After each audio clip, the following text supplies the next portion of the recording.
Welcome back, everyone, to the Wildly Wealthy Woman podcast. Today, I have my most awaited. I've been so excited to have you on, Veena Jetti. You guys, if you don't know who Veena is, I feel like you're probably living in a rock because she is such a trailblazer when it comes to really teaching women about wealth and how to use your voice. So, I want to share a quick story before we dive in. I went to the Powerhouse Women event in August that everyone knows about. I talk about it constantly. Wow. And at that event, people they do this icebreaker challenge where you're supposed to mingle through the room and go find someone that you don't know. And so I mingle around the room and I was meeting all these different people and they're like, who are you most excited to see? Who are you most excited to speak? And I was like, oh my gosh, Veena Jetti. If you guys don't know who she is, I'm opening her Instagram, getting everyone to follow her. I'm like, she's literally the reason I came this year. I'm so excited. My goal is that one day Veena will be a mentor for me in real estate. I was just hyping you up. So pumped. And then they do the mixer thing again, go find someone else. And Lindsay's prompt from the stage was make a big ask. So I turn around to pick the random person. And who do I turn on to but Veena Jetti? And I was like, what is the universe doing right now? I was like, no freaking way. So first of all, Veena, thank you for not only being here, but just being such a girl's girl. So real, so down to earth. I just immediately felt like everything I've seen of you online, you are in person. And the big ask, Lindsay's like, make a big ask. He's like, hey, do you want to be on our podcast? So you graciously said yes. And you are such a big deal in so many rooms, but I think especially to rooms like this, where the Wildly Wealthy Women podcast is really about helping women become that future vision of themselves, but bringing it into the now. And I wanted to have you on to talk about your journey around building the business that you have today and also the bigger movement that's brewing in you. So welcome to the show. To kick us off, maybe just share a little bit about your journey to getting where you are today. Yes, thank you so much for having me. I am super excited too because what you left out is after we started chatting, we realized we have all these different connections to each other and we've been 1 degree away for so long. And you know what? We should be mad at all of our mutual friends for not introducing us sooner. I Like, agree. I agree. I was like, it was just orbiting around each other. And the universe is like, fine, you know what? You're just going to yeah, meet us. obviously the people I put there to introduce you are not doing their job. So I will make it happen. And the universe stepped in. And so thank you for having me. I always love to speak to other amazing women, especially women that have their path that they're so passionate about. Like it makes me excited about it, even if I don't know much about it. And that's how we started. And you were like, I do tapping. And I was like, oh my gosh, I've heard about this. And then we did an amazing session together. And so super grateful for you too. So thank you. Okay, so who I am and kind of how did I get here? Yeah, That's well, let's hype you up too, because you've done 1 billion in real estate. So in multifamily homes, correct? That's the language. transactions. Yep. That's insane, Veena. Yeah. You know what's so funny is there was so much buildup to getting to $1 billion, obviously, because I started from zero, that by the time I got closer and closer and closer to the $1 billion, it actually became less of an important goal to me and shifting more into making sure that other women and minorities were in these spaces that I was breaking into because they weren't meant for people like you and I. And so that mission just became so much bigger to me that the $1 billion was like, okay, The like, side effect. It was yeah, it's great. I'm very proud of what I've done, but it's not even the thing that I'm most excited about at this point in my life. That was something I wasn't really expecting as I got closer and closer to that number. I thought it was going to be, oh my gosh, 1 billion, and this is so exciting. And yeah, I thought it was going to be this big moment. And I was like, okay, yeah, that was exciting. But this other thing I'm doing is way more exciting. It's the person that DMs me on Instagram that says, I'm a mom trying to figure out if I can start a business. And I took a step forward because I listened to the podcast that you did with so and so. And I'm like, that feels exciting in the way that I thought the billion was. I feel like this might be a common story, though, that you hear with the goal thing that you think will be a big deal and then it just really isn't. Yeah, and I think that's why I'm so drawn to you in so many ways because funnily enough, when I was around 15, 16, my dad would take me to real estate seminars, but it was all with white old men. Yeah. And it was really cool to learn that at that age. And it really empowered me at that age to understand real estate and understand how to pick up the phone and make a deal and look through the newspaper and find a deal. Yep. But I thought I have a 14-year-old daughter and I was like, I want Veena to be Mira's version of that with me. I want her to learn from women that aren't just in it for the money, that are in to make a difference with the money that they get. And that's what you were embodied in fully. So thank Thank you. Yeah, and that's like the truth I want to live into. So thank you for giving me the feedback that that's what's showing up too, because I think a lot of times, like, especially living in a patriarchal structure, right? A lot of times there's so much focus on the wealth building and the money aspect of it as a form of not just power, but a form of consumerism, right? Oh, I can buy the cars and the house and the clothes and the vacations and the yachts and all those things. And like, sure, that's great. But also, what are you doing to leave behind a legacy beyond that? that's it. Right. Yeah. And that's not a patriarchal view to think about the legacy in that way, to think about making sure when you're a mom, you're a mother first. So that means that any child that is within my care or my vicinity becomes my child too. Like if a child walks in front of me and is starving, I'm not going to be like, oh, well, go fix that. Go run home to your mommy. Right. And be like, here's food. Right. So Absolutely. that's the difference between women in leadership and men in leadership. And I'm not saying that men don't do this or that no men in leadership do this, but generally a patriarchy is not driven by community driven well-being and sustainability. Which is, I feel like, the definition of true abundance, right? It's one thing to have lots of money, it's another thing to be an abundant person. And that's what I feel like you're demonstrating for women everywhere. Because I think a lot of women, especially that listen to this podcast, are really, they already are wildly wealthy or they're inspired to become that. And this message is really what I wanted them to hear from you is like the money is sort of like the byproduct, right? Money is a tool, not a goal. Wow. It's the byproduct of what your hard work, but it's like what you're doing with that. And I'm curious, as a woman being in a room, an industry that's mainly dominated by men, what would your advice be to younger women? I think about my daughter, she's 14, and she had an instance recently with an older white man in authority that I made her challenge him. And I Right. actually went in the room with her and I was like, we need to have a discussion because how this played out wasn't appropriate and it wasn't right. And he just would not own it. He would not take accountability. He's like, no, I didn't say that. That's not what happened. Nope, nope, nope. And what's that? He was gaslighting her? Yeah. And it irritated the shit out of me because I was like, no, you're wrong. This isn't right. And he just wouldn't hear it. And I thought of you because I'm like, I wonder if Veena has ever been in a situation in a room with men where, she just they weren't respecting her and what you did in that situation or what you would say to a younger generation. Yeah. Okay. So I'll give you a story about this exact thing happening. So to answer your second question, yes, I've been in these rooms many times and I'm still in many of these rooms. To the younger generation, so I have two daughters, they're 6, they're twins, and I raise them to question everything. I ask them to be kind. That is something that is every human being deserves a human being level of respect, but I don't raise my children to blindly respect adults or to obey adults. I raise them to question, and again, their teachers say something and I'm like, "Why did your teacher say that?" And they go, "I don't know." And I said, "Well, what did you think?" And they go, "Well, I didn't think it should be like that. I thought I should have blah." I'm like, "Okay, so what did you say?" And they're like, "Oh, I didn't say anything." I'm like, "Why not? I want you to go back to your teacher tomorrow and I want you to say, Mrs. So and so, I understood that this happened yesterday, but I couldn't understand why. Can you teach me or explain it to me?" And if they give you an explanation that you don't like or that doesn't make sense, ask more questions because the worst thing that I can do for my daughters is teaching them to be complicit in anything.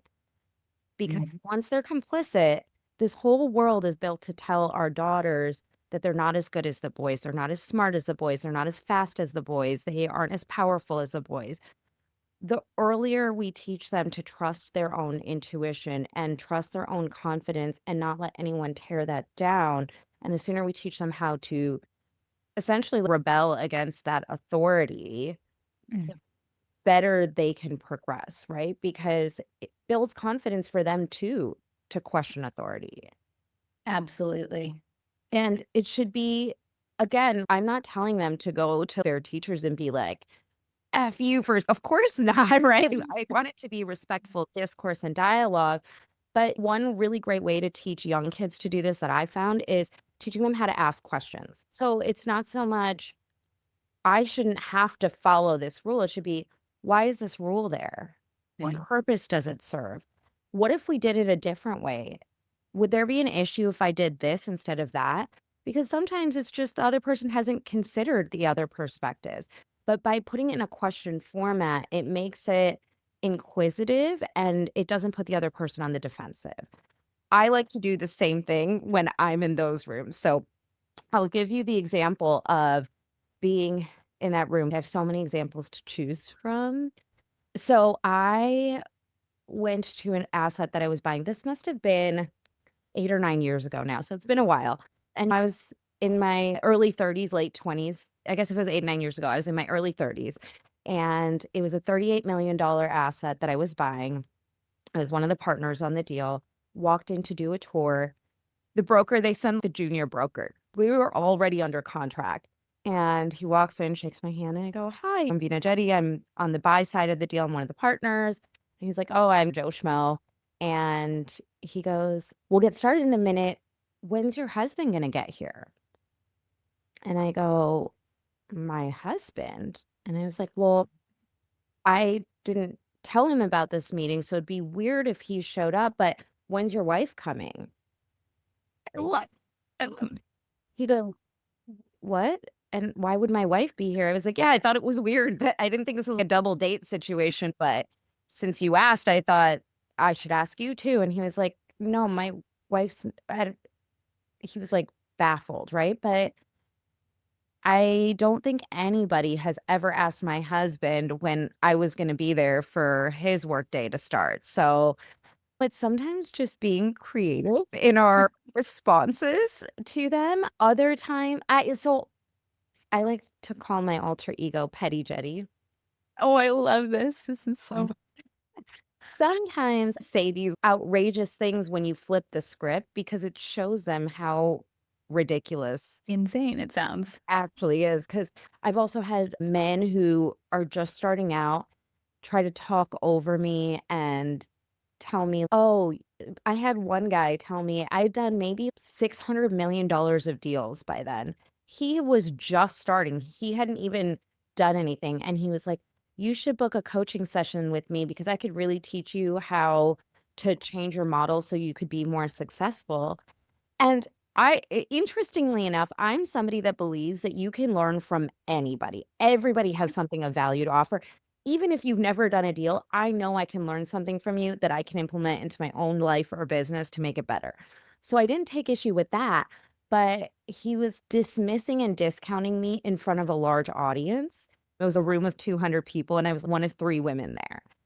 And I was like, oh, amazing. I'm not going to make an assumption about what you can teach me. So I said, tell me about your portfolio. And he goes, I'm just getting started on my first fund, and we are going to be targeting to acquire the same types of deals you do. And I was like, so you've never done this, but you are going to advise me on the thing that I've done to the tune of $600 million already. And I was like, oh, no, wait. He's trying to step on me to feel taller in this room. So Petty Jetty, of course, had something to say here. And Love this. I said, thank you so much for offering to add value to me. I really appreciate that. I remember when I first got started too. That's one of my favorite lines when someone with a man with less experience is trying to talk over you or trying to publicly shame you as a form of taking your power. The best way to do it is say, thank you so much. I remember when I started too. It's almost like That's so cute. Attaboy. Yeah. And I've had some variation of that happen to me many times, and it's a very poignant way to kind of dismiss them in a public setting. I practice a lot of these lines.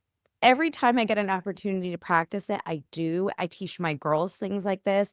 For example, when a man is trying to be rude or dismissive or unkind or sexist toward me or my kids, I teach them to say, I'm so sorry. That's below my standard for a response, right? Yeah. And it's saying those quick one liners and having them ready to go in these rooms is really important because in the moment, it's sometimes hard to think of those on your feet, especially if you're not used to being in those rooms often and you're already nervous about showing up and being just as good as or better than. So having those types of responses prepared is wildly helpful. Oh my gosh, I'm gonna literally re-listen to this and write those down and share them Yeah, with for my sure. child because Yeah. I think you also have to have a high level of emotional mastery. I mean, we can do all the self-development work in the world, but when we are put in the fire in those situations, whether it's in a boardroom, a stage, a conversation with one of your teachers, whatever it is, because I immediately was like, wow, I am pretty fired up. And I have to lead with being calm and composed because especially when it comes to our children or people or things that we really love, it's easy to get fired up about things. But I love how you just stay calm, diffuse the situation, asking questions or feeding it back to them. Done. But you know what? You don't have to stay calm and composed. If you want to be fired up, you have permission to do that because it is outrageous.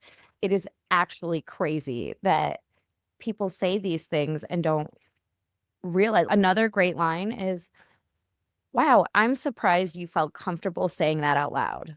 I love it. Another good one is, what do you mean by that? Tell me more. Yeah. Or another favorite of mine is when men are saying all these things. I'm like, gosh, this is why I always say that men are just too emotional to lead. Oh, I love it. Give it right back to them. Because it's kind of true. Like, if you just look at every war that has ever been started, basically in modern history, is by men. Yeah. And when we look to like women-led communities, cities, states, countries, provinces, right? Like the outcomes are, it's clear they're much better. Yeah.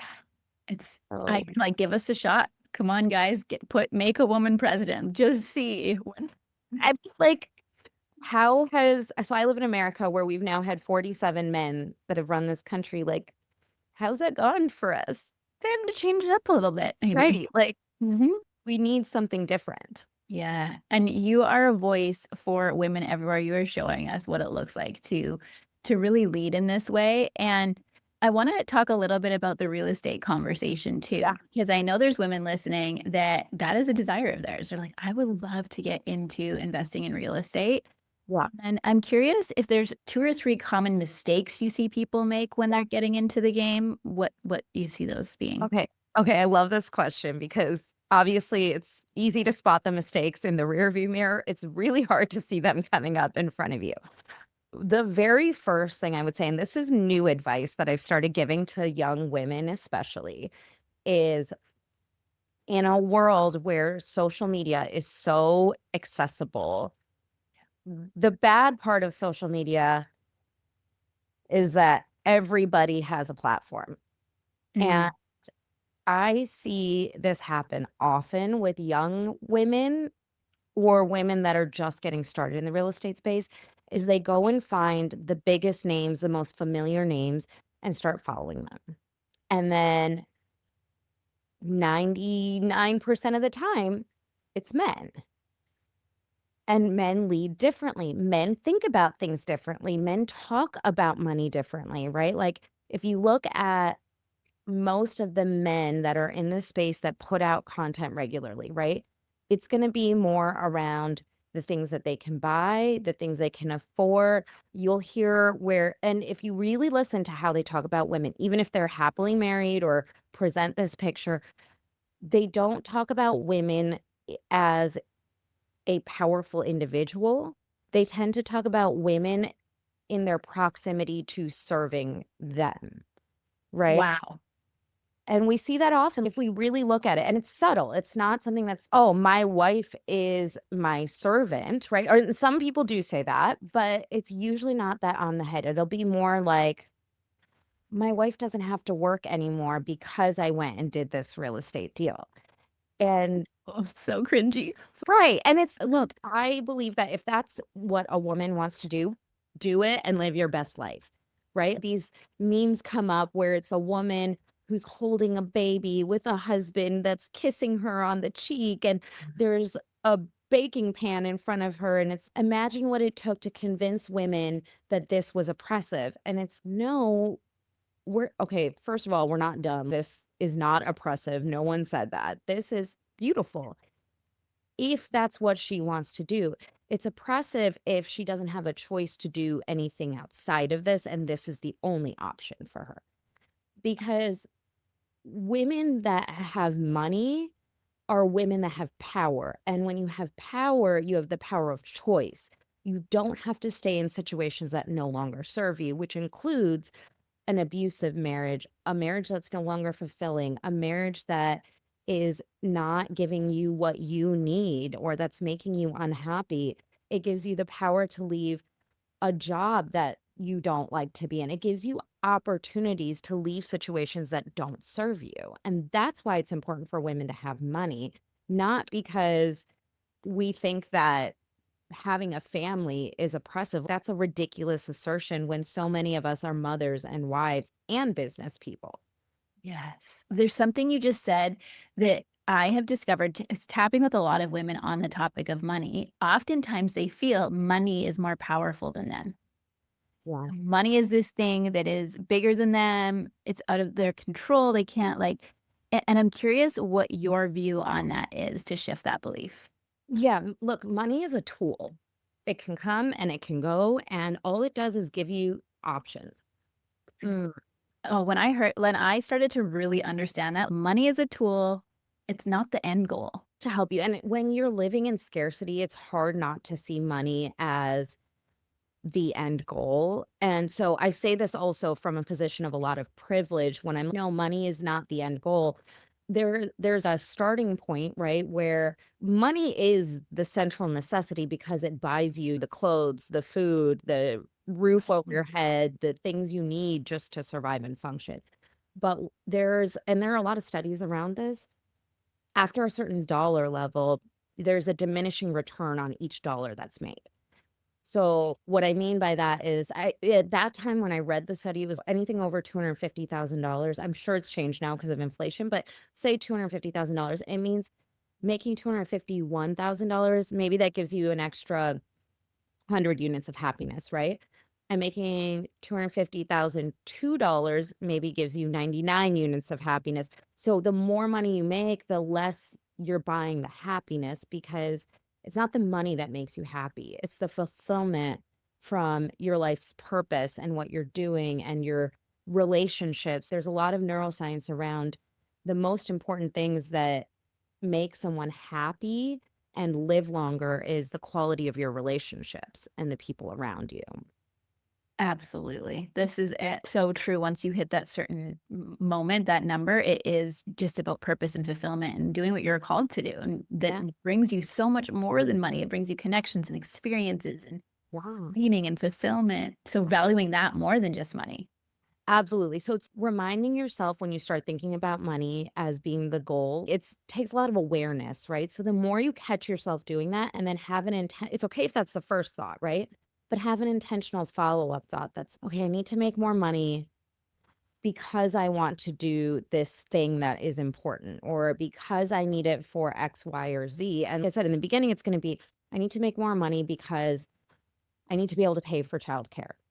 Reasonable, right? But then once you start hitting that, then it goes to, I need to make more money because I can fund this nonprofit that's really important to me, or I can take my kids on this experiential thing that's important to me, or whatever that is, right? I can leave the relationship that no longer serves me. I can decide to stay home with my kids and homeschool. Whatever that is for you is the thing that we need to shift the focus to. And it's It's very hard to do that when you're not making a lot of money, but being aware of how you're thinking about money from the onset will help you do that.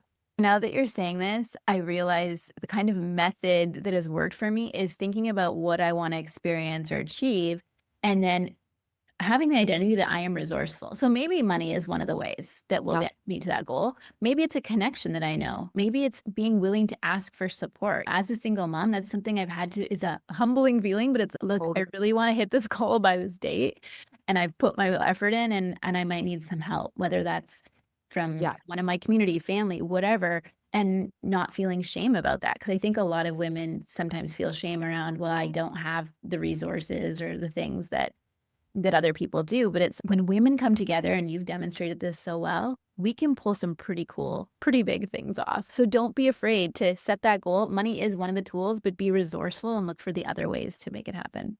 Yep. And follow other women that are living in the way that you want to be living because our minds are so malleable. Like we actually have really poorly structured memories because every time we recall a memory, we're rebuilding the memory, right?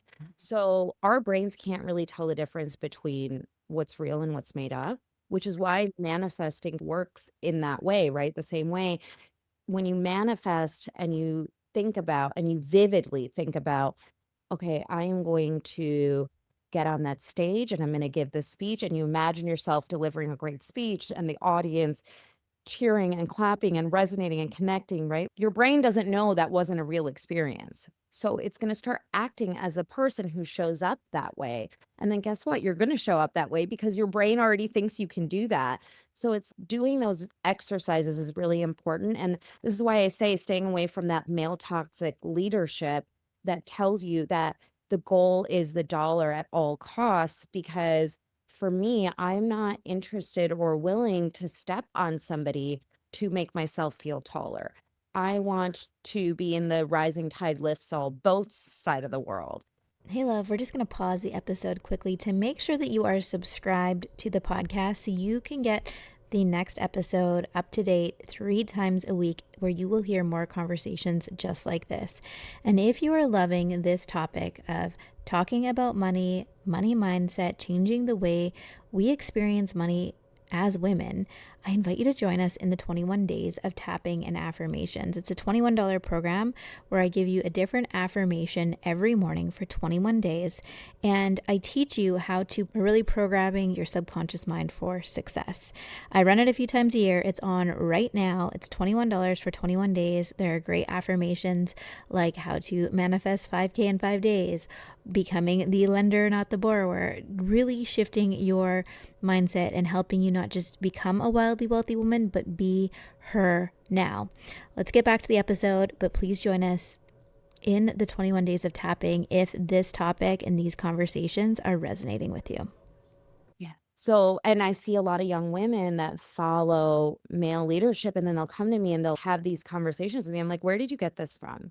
And they always tell me some male name that they followed. I'm like, why are you following that person? Yeah. Oh, because he's been so successful. I'm like, how? Yeah. Is he living the life that you want to live? Is that your goal? Because if it is, that's cool. But is it? And they're like, no, I wanna have this or that, or I want to live more like you. And I'm like, okay, well, do I talk about things like that in that way? Do I talk about women in a way that makes them inferior to men? Yeah. Not at all. And so I think that's the number one toxic thing. Number two is thinking about money in a different way. And I think the third one, and I know this isn't real estate related, but honestly, the mindset is so much of where you have to start in real estate that, and most women are not talking openly about investments. So that's the third one, is don't shy away from conversations around investments and money, because I will tell you, the rooms where the men are, they're talking about investments. They're talking about how to help each other, how to make more money, how to do more business together. And women, we're not having those same conversations to the same intensity because women have been told it's crude or it is improper to talk about money or religion or politics.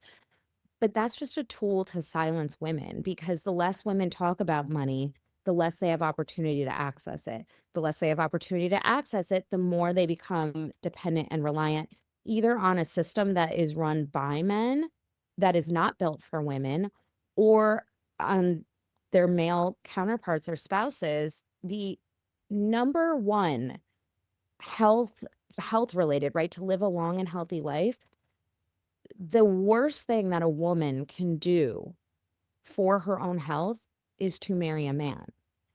And the best thing a man can do for his own health and longevity is to marry a woman. So that should really tell us everything we need to know about the exchange between husbands and wives. I just saw a reel 2 days ago from this woman. I watched her kind of come up on TikTok, and she just announced she's gonna hit 5 million this year. Her goal is 10 million next year. And she did this reel. She said, "I'm gonna be honest with you. If you wanna do what I did, do not focus on dating." No. She's like, "I put that onto the side. I focused on myself. Now that I'm at this point where I'm feeling really good, now I might consider dating, but do not do it. It will distract you and it will take from you when you could be pouring that into yourself." Not saying that it depends on your values, right? Not everyone wants that. That's totally fine. But I laughed so hard because it's so true. It's true. Okay, so there's this Vogue article that just came out, which was, "Is having a boyfriend embarrassing?" And Yeah. yeah, kinda. Yeah. And you start hearing more about the male loneliness epidemic, which sad, it's horrible, but this is a product of what a patriarchy does. And when people hear me talk about these topics, they're, "Oh, you must either be a miserable single woman, or you must have a horrible relationship with your husband or your dad. You have daddy issues and all this stuff." And I'm like, no, the thing is, I am married to such a green flag, and I was raised by such a green flag that I know when I'm getting less very quickly. Yeah. Been given everything my whole life. Have you seen the trend, the reverse daddy issues? No. Okay, it's this trend, and I have reverse daddy issues because you don't want to take me to get Taco Bell at 3 a.m. That's okay. My dad would.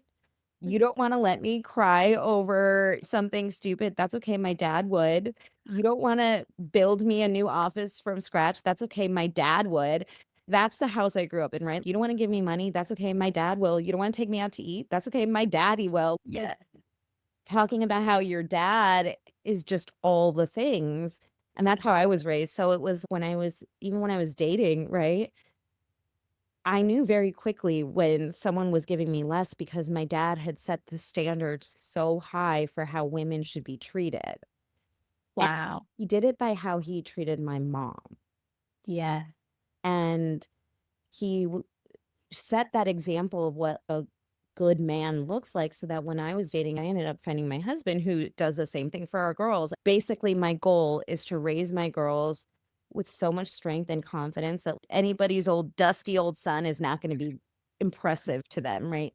Your money is not going to be impressive here. My girls have their own money. Whatever you're doing, not impressive. You have to bring empathy, emotional intelligence. You have to bring way more skill set to the table than just money and looks and a sprinkle life, because my girls don't need that from you.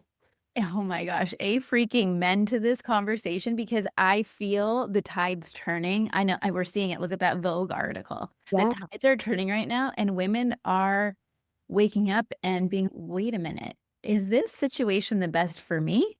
Yeah. Or best for someone else? And you, yeah. yeah, and it's not to hate on men at all. It's just to hold them to a higher standard, so that, because when a man pours into a woman, their life gets better.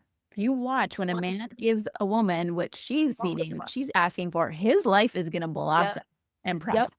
Yep.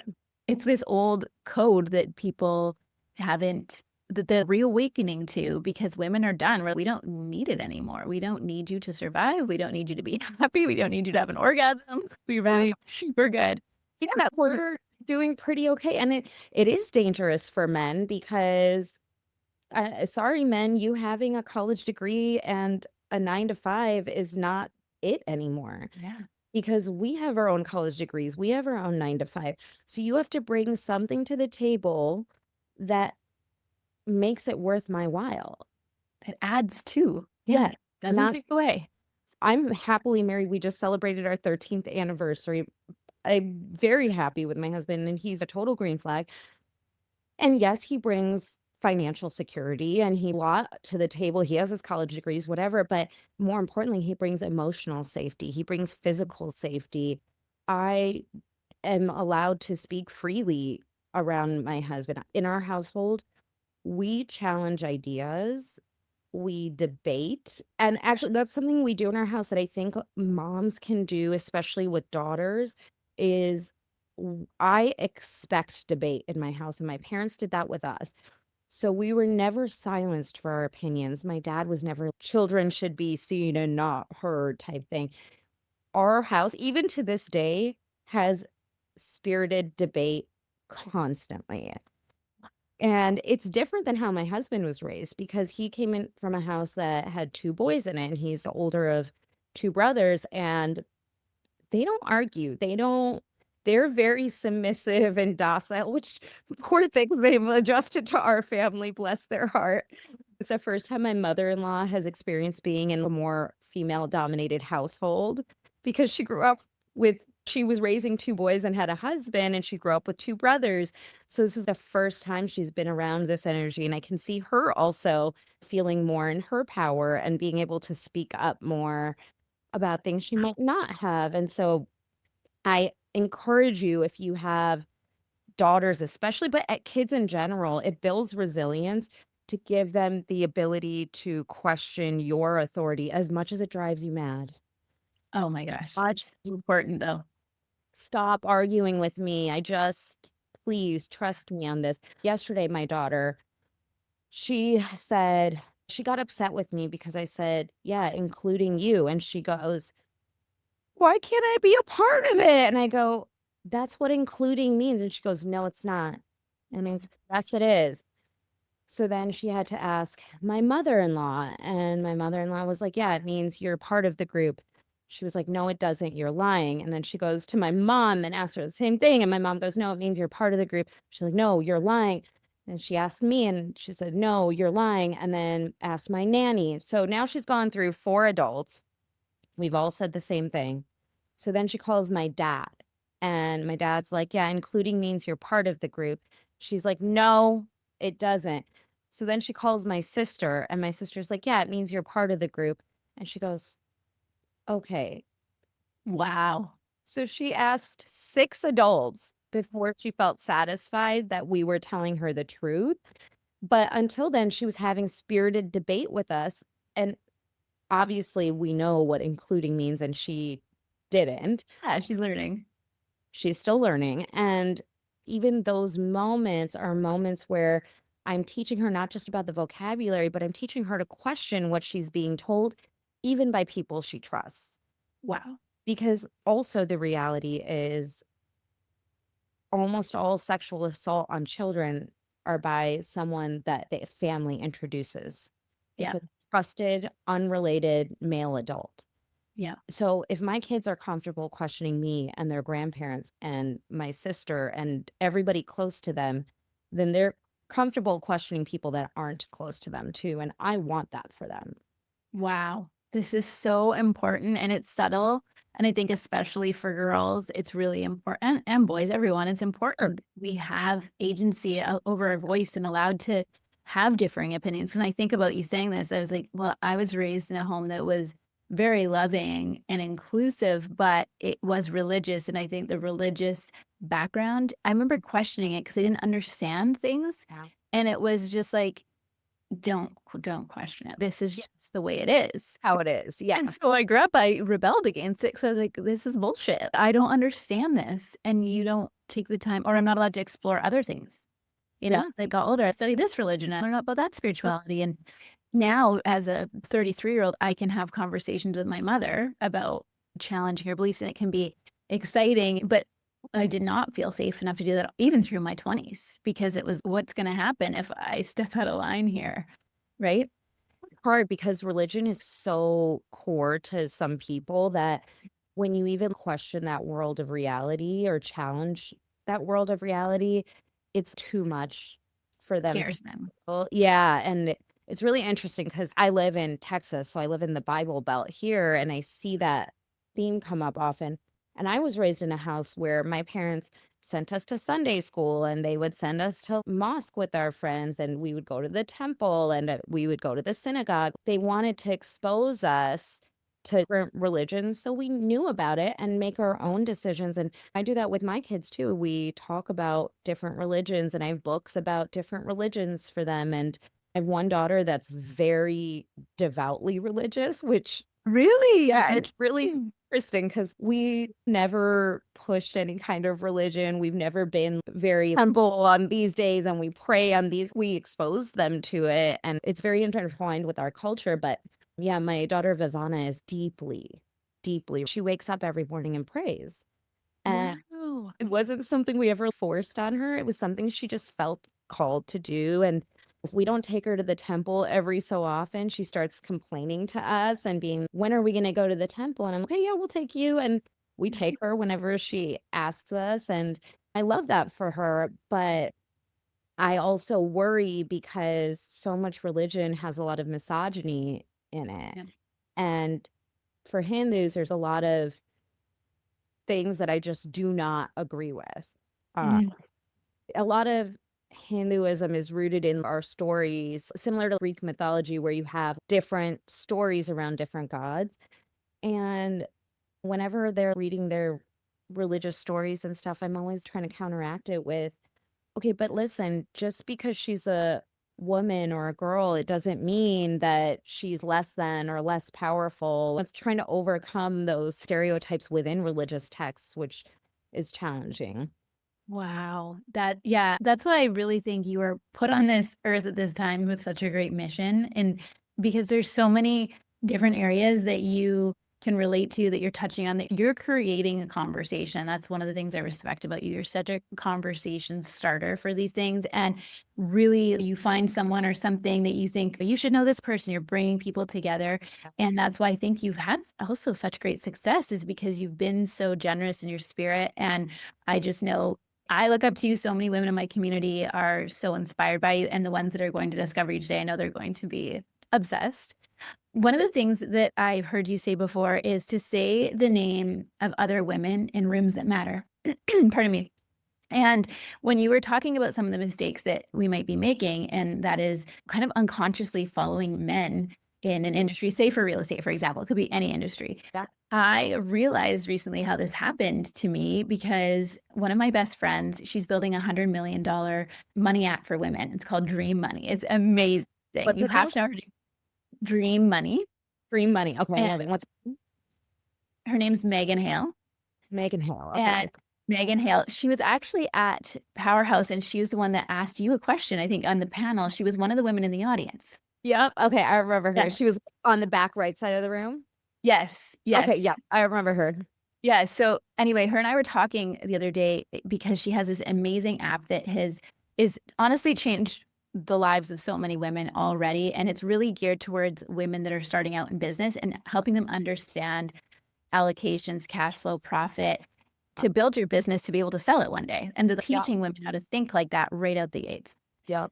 And I said to her, I was having a money question. I said, yeah, Dave Ramsey stuff keeps coming up on my feed. And it was sort of messing with my mindset because I caught myself unconsciously following that kind of money rule. And it wasn't working for me. And she was like, you got to unfollow him. And I was like, because he has all these Facebook ads that he obviously has lots of money that he pushes. I'm like, it's literally in my face all day long. So I had to go and say, I don't want to see this anymore. And it was so interesting. Within 5 minutes of having a conversation with her, my money issue was solved. She showed me the plan. Her software solves the problem. And this is just an example of how she's one of my best friends. Why wouldn't I go to her? But it was just being fed to my face through social media. Love that you had that epiphany, though. Yeah. And hearing you say this, I was like, damn, it's so unconscious. We don't even realize it. It's pervasive too, because I have a friend and soon to be business partner, hopefully. I told you her name's Isa, and she's 25, and I've been mentoring her actually. So met her through these community groups, and the same thing with her. She'll come to me and she'll say, "Hey, this is how I'm structuring my business." And I'm like, "Who told you that this was the way to do it?" And she'll be like, "Oh, when I mentored with fill in the name of a man." And I'm like, "Is that how he builds his business, or is that how you should build your business, or are they the same?" And she's like, "Well, I don't know. He just said that this is the way to do it." And I'm like, "No, no, because he doesn't know who you are. He doesn't know what it's like to be a woman in leadership, because the thing that men miss when they're in leadership is, one, not everything works for everybody, right? So they Amen. go, okay, this is the thing that made me successful, and that means you should do it too. And it's going to work. And Does then not work that way, especially for women. powerful in how their conviction of how they tell you that I did A, B, and C. And if you do A, B, and C, you're going to have the same results. And it's, wait a second, we have a lot of things that we're not taking into account here, right? And the difference is that men generally do not have the same emotional labor and invisible labor that women take on day in and day out. And then you add the emotional and invisible labor of being a wife and a mom and a sister and a friend and a daughter and a cousin. And when you add all of those things in, it's a much different holistic picture. You're a single mom, right? If a man comes to you and is, well, listen, all you have to do is be willing to travel around the country for 3 weeks out of the month and take a meeting in 10 different cities over those 3 weeks, and that's how you're going to get to $100 million. You're going to sit there going, oh my gosh, My hands are tied. I can't right now. practical for me. So that's not going to be possible for me because I can't do that. And that really sucks. And it's going to set you back because you're going to think that you just do not have the circumstance to be successful. Whereas if you say this to me that, hey, I'm a single mom, I have primary custody of my daughter, and I want to get to $100 million doing X, Y, or Z, right? Well, then we're going to have a different conversation because I already out of the gate know that you traveling to 10 different cities in 3 weeks is not impossible, but probably not the best way to go about it because you probably will not have emotional fulfillment at home. You will have your mom guilt. You will feel you are not participating actively in raising your daughter, even though you probably are. And women that do that, that's completely fine if that's what works for you. But I already know that these are questions I'm going to need to ask you before even giving you a response. Oh my gosh. And so it's when women and men lead, my first thought is not, okay, here's what worked for me and this is how you're going to do it too. My first thought is, okay, well, what is Jackie's situation? What are her priorities? What is she willing to sacrifice? And what are non-starters for her? And when I understand that, then I can start to help you build a strategy that's, okay, Jackie, you can't travel around like this, but what if for the entire 3 months of summer, we plan that you take 3 meetings a week in different cities. And instead of you going to each of those cities and coming back home, what if you bring your daughter and a friend? Yes. And now it's like a fun memory that you're creating for your family. And you're also getting these things done. And your daughter's 14, you said? Yeah. 14. So now she's also at the age where you can bring her into these rooms. So there will be rooms where you can bring her in and she's going to dress professionally and you're going to put her in charge of taking notes and summarizing those notes or sending out calendar invites or calling and confirming hotel reservations, right? So now I'm thinking about the legacy that you're passing on as you're building the business in addition to doing the thing. And now you're leading by example. You're also not leaving your daughter behind. You're building memories that she's not going to be able to do anywhere else. Yeah. Right. And so now we're building your path differently. Whereas most men don't have the same level of responsibility that a single mom does. They just don't. This is such gold because it's interesting. I'm the type of person that if someone successful tells me to go do this, I will have it done within a month. I will go and Yeah. do it. But I've also seen that's led to burnout. Yeah. And so I've actually done the route that you've said. For example, Megan Hale's Dream Money app, she hosted a big event called the Dream Bigger Summit. She had me be the keynote speaker. So I brought Mira with me to Omaha. And she's like, where's Omaha? And she came and she was my Instagram child. She took notes. She ended up being on TV with me, which was really cool. But then one of the other speakers there, I think her name's Angie, her last name, but Happy Investor Method. She teaches you how to invest in the stock market. My daughter listened to her. She was the morning keynote and she was like following her on Instagram, asking all these questions. And then we were still talking about her the other day because I said to her, I opened you a little investing fund and Love it. $50 a week into it. And anytime when you start to earn money, you're going to have to put $25 a month in. And she's like, that's what Angie taught us. And she's like, I love her. I'm still following her. And she's like, can I come with you next year? And I was like, yeah, you can talk. Oh my gosh, what a mom win. But I've done both ways. And this is why I want my community to know you, to follow you, to be a part of the movement you are building. And as we end off today, I have a couple rapid fire questions for you. I love you. And one of the questions is, if you could fill in the blank, the woman I am becoming comes to mind for you. God, so many things because I'm in such a period of transition. Yeah. Unafraid. Ooh, I think I'm unafraid. I'm trying to be unafraid, so I'm faking it till I make it. That is such a powerful place to be. I love it. Claiming it. Okay, the woman I'm becoming is unafraid. What have you had to release in order to receive the level of happiness, success that you're at now? The fear of what men in my industry would think of me. Wow.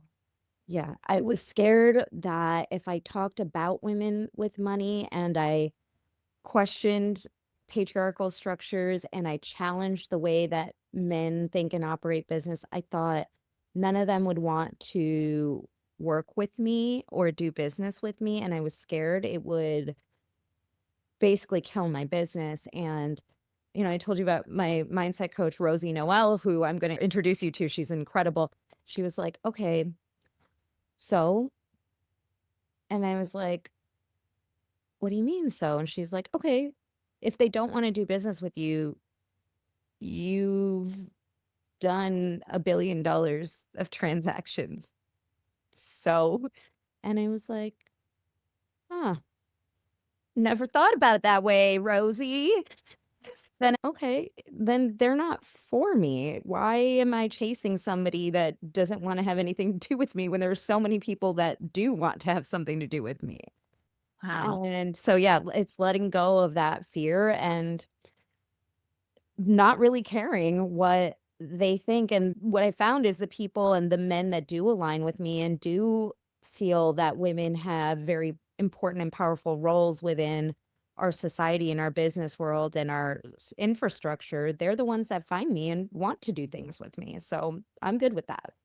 Oh, I love it. So last question Okay. is, where do you see the movement that you're building? Where do you see it in the next 5 years? What do you see for your movement? Okay, I'm really excited about this. Can I make this longer than a rapid fire answer? Absolutely. Yes. Okay.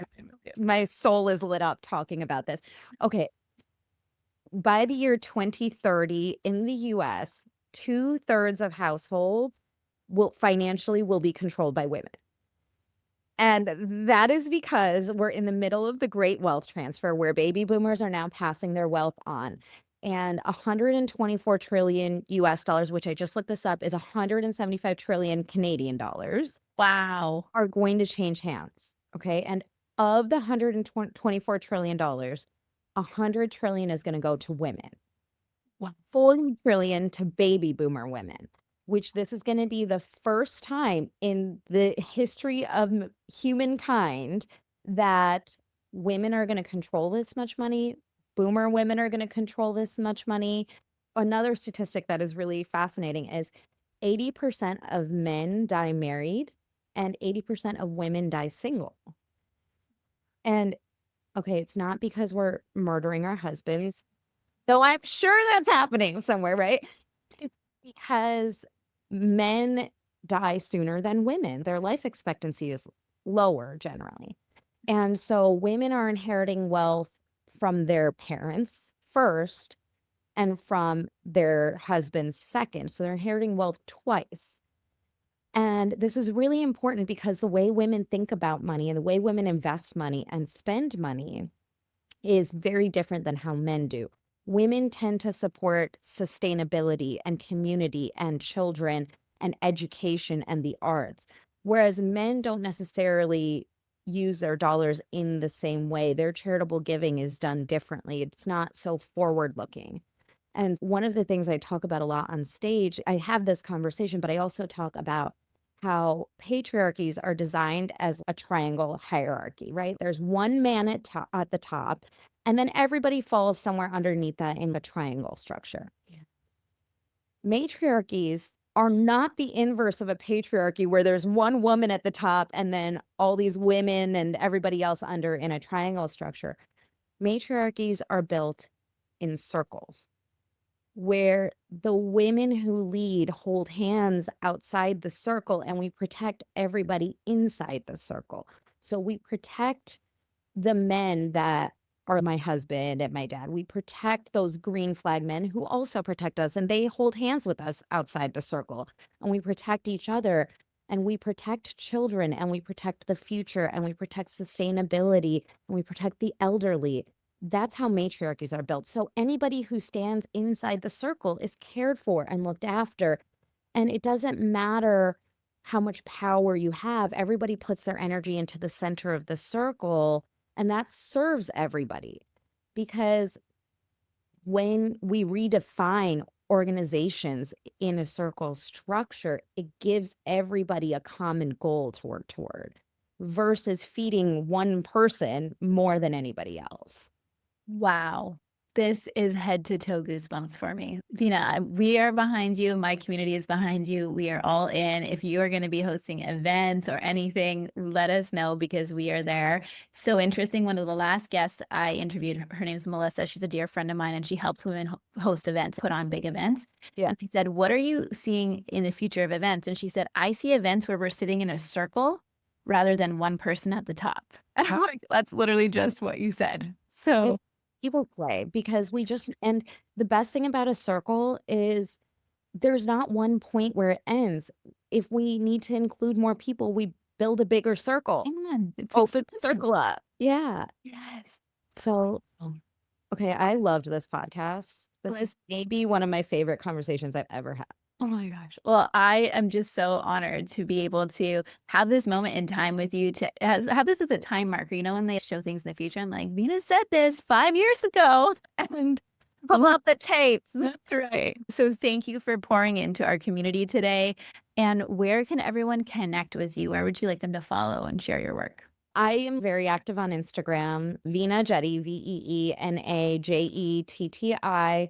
You can find me on all socials under Veena Jetti, but I'm the most active on Instagram. You guys go follow her. She's also hilarious. You're my favorite. Once a week you make me laugh. So you're just the best. Thank you so much, Veena. We love you. And I'm sure we're going to see you back here again soon. Thank you so much. I appreciate you. Bye, everyone.